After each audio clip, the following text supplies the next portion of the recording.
HSS investment team spends a lot of time to understand a company's business model. In this episode, we'd like to share some of our frameworks. Wenjie, why does a good business model matter? In the investment world, the company with a good business model tends to generate long-term superior return. The company with good business model can make money more efficiently and is hard to replace by its competitors. These type of companies tend to have high return on equity or ROE, which far exceeds other companies and their own cost of capital. Through the power of compounding, which Einstein called as the eighth wonder of the world, earnings per share, or EPS, can grow exponentially. At the same time, these companies are the rare assets, and valuation multiples such as price-to-earnings ratio, or PER, expands over time. This is because investors start building more confidence on the back of a company's track record established over time. What is a good business model? Can you give us some examples? The company with a good business model has a business franchise with lasting competitive edge.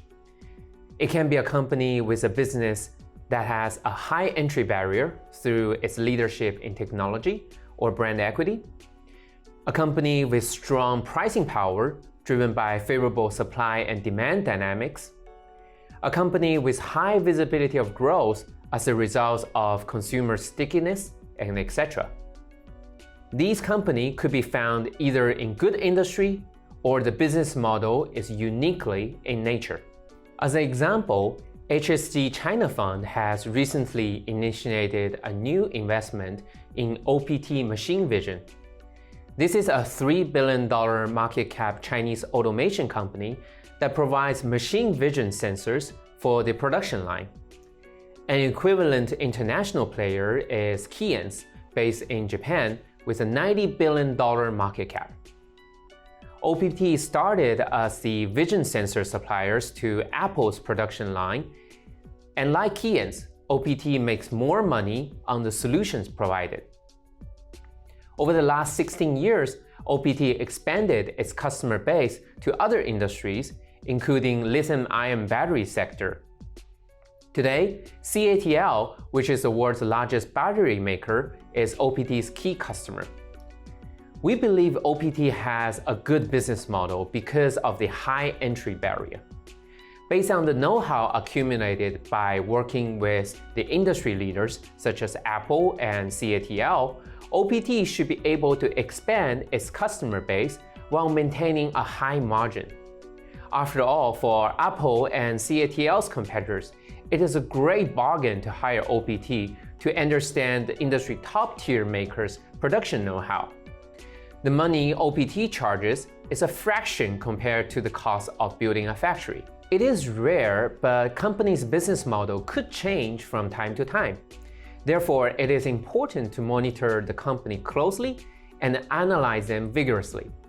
For example, the internet sector was once thought to be the sector with great business model in China. Tencent could sell more games to its customer without incurring much additional cost to produce the games. However, because of the change in regulatory regime, including a harsher game title approval process by the government, the business model is at risk now. What is the difference between a good business in China versus the developed markets?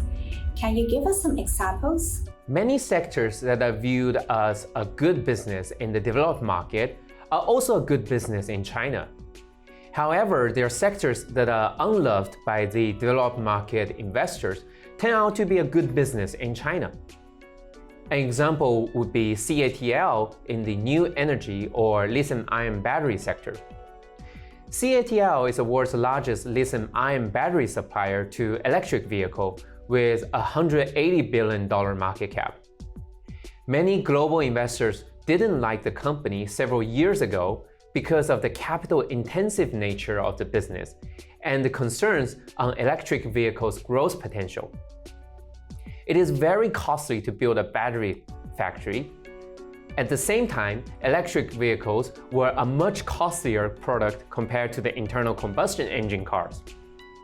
However, in China, CATL was often able to secure a low-cost funding to build factories from the local government and sometimes even free. At the same time, the Chinese government spent billions on the subsidies to promote electric vehicles. Today, close to 1/3 of the cars sold in China are electric vehicles.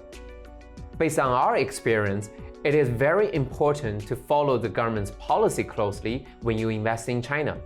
The HSC China Fund's ambition is to hold the best 25 Chinese companies based on their inner strengths, valuation, and relative attractiveness. We will continue to look for opportunities which best fit our investment criteria. We remind the investor that the secret sauce to success is through long-term investment. That's it for today. Thank you for watching and hope to see you again in the next episode.